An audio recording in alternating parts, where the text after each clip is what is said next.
All right, coming at you from the Saturn. Wanted to talk about the percentage of income that people are spending on their rent.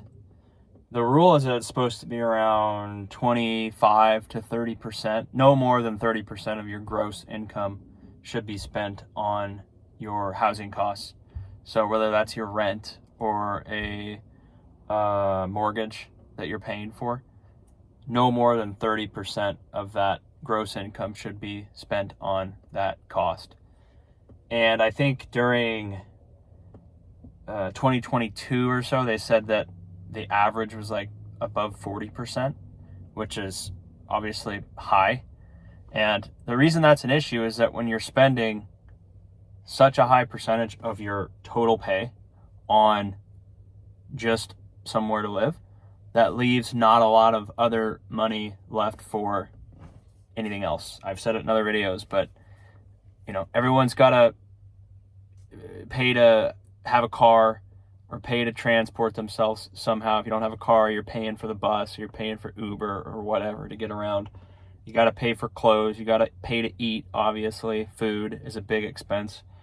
And restaurants have gone up like crazy, but even stuff at the grocery store has gone up drastically over the last few years. So rent in housing costs is typically the biggest, expense that someone's going to have. And when that cost just keeps going up, especially for people that don't already own something, right? You don't own the asset. You're not locked in a fixed mortgage rate. Some people are, but a lot of people aren't. So if you're just a renter, your rent cost continually rise, and basically every year a larger percentage of your income is having to go towards rent. So I don't know how sustainable that is.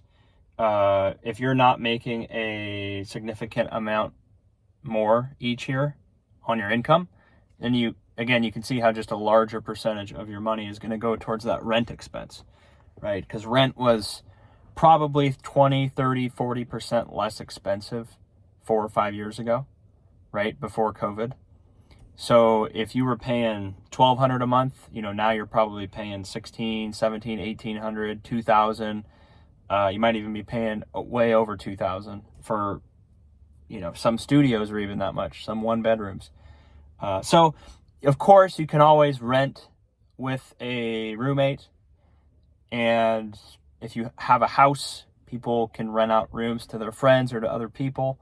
It's not obviously ideal. It's like you don't really want to live with strangers or people that you don't know that well, but financially, to make it work, that's probably what's going to have to happen. A couple generations ago, you didn't really hear about,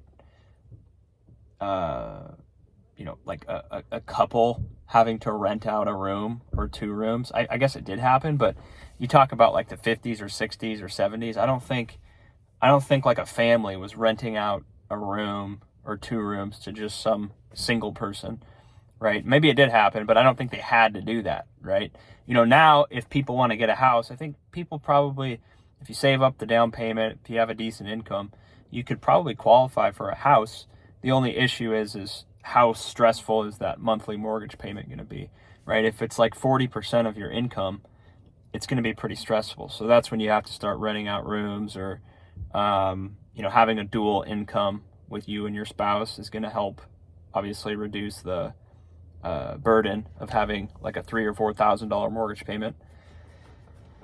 So, what do you guys see? How much money are you guys spending on your, what percentage of your rent or your mortgage is that of your total income, right? So if your rent's like, just for easy numbers, if your rent's $3,000, then you should be making $10,000 a month, right? Because that's 30% of your gross pay, right? 3,000 divided by 10,000.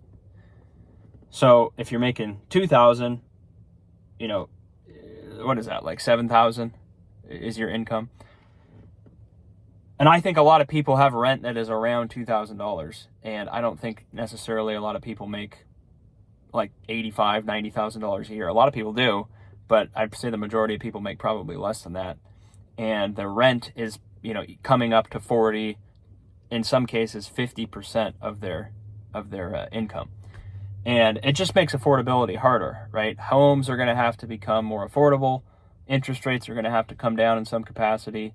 They're going to have to build more homes, or else you're just going to have a permanent issue where no one's a homeowner because they can't afford it, right? Or wages are going to have to go up. But if wages go up, then everything's going to become more expensive, because if you pay workers more, the price to do anything goes up, right? So homes will inevitably go up in value.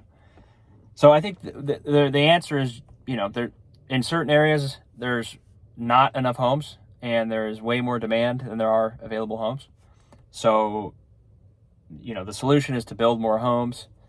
And if you're someone that's younger, your option is to rent out a room with a roommate, or try to have a dual income. Otherwise, it's going to be probably pretty hard to afford like a $400,000 or $500,000 house with just one income, because your rent, your mortgage payment, $2,500, $3,000 a month, plus all the other insurance and taxes and homeowners and all the other crap that comes with owning a home. You could be spending $3,500 a month. And if you're not making 10 grand a month or over 10 grand a month, it's going to be such a large percentage of your income, where if anything happens, right, you lose your job, maybe you in some months you just don't make as much, right? Or you have something break in your house, or you have an unexpected medical issue or whatever. You might be up against it. Like, how am I going to pay? Every month I have $3,500, $4,000 to pay. And it's simply just too high. It's simply too much of the average person's income for most people to afford it. And that's why so many more people are going for the step below that, which is just the entry level, which is renting, right? You're homeless, you're renting, you're a homeowner. And no one wants to be homeless. So the next step above that, the cheapest option, is to rent. And rent like I said, rent is becoming more and more expensive. If you locked in a house 3, 4, or 5 years ago at a 2 or 3% interest rate, you're not going to leave, right? Because your cost to own that house is cheaper than what people are paying in rent, right? But now, because interest rates are 7% and home prices went up 40%, 30 to 40%, it's just too expensive, right? So you guys let me know what you think on it. You can comment, subscribe. We'll see you on the next one. Take care.